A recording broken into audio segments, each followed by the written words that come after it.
I had to write it down so I could see where the snare drum would land with the polyrhythmic whatever.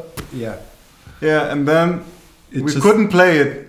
And then we practiced it slowly. until we could play Until it. we could play it. It took us really 3 or 4 hours. Yeah. And after that, we recorded it, listened to it, and we're like, no, that this sounds like shit.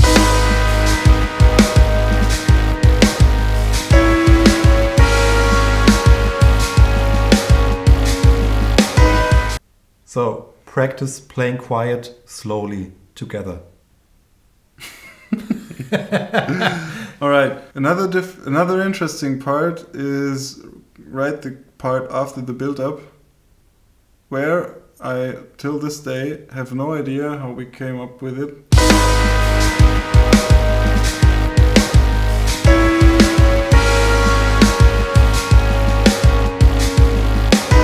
Oh, I remember. Yeah. Really? Yeah. We said, oh, after this epic snare drum build-up, we need like the biggest gent breakdown thing ever.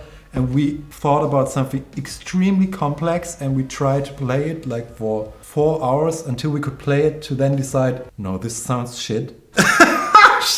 And then I remember. And then I remember. That was just so disappointing. right, and then we just made it way simpler and just played it way more in a way that felt way more natural, although we didn't quite know what we were doing. But I just tried to keep the backbeat, and we shifted the rhythm around it, and it just felt so much better to play. Yeah, I remember.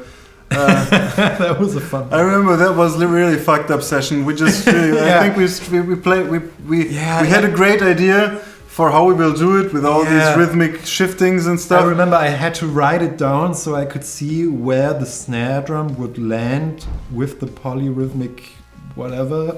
Yeah. Yeah, and then we just couldn't play it. And then we practiced it slowly. until we could play Until we could play it. It took us really 3 or 4 hours. Yeah. And after that, we recorded it, listened to it, and we're like, no, that this sounds like shit. Yeah.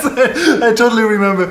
So yeah, it is, I think, a very important lesson for like being creative. That I don't know where I read it. I think some super famous someone said it, that you have to kill your babies.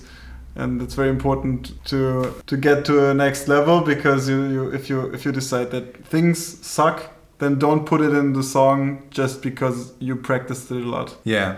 I think that's something we learned a lot along the way, and that happened a lot, is that we practiced something to see if it would work, and then we killed a lot of it. Like, it was a lot of trying ideas and then throwing them out of the window again, and just staying with the most important basic core of the song to serve the song. We didn't take the most complex ideas, all of them, and just stuffed them together, but we had a lot of ideas and then threw a lot of them away.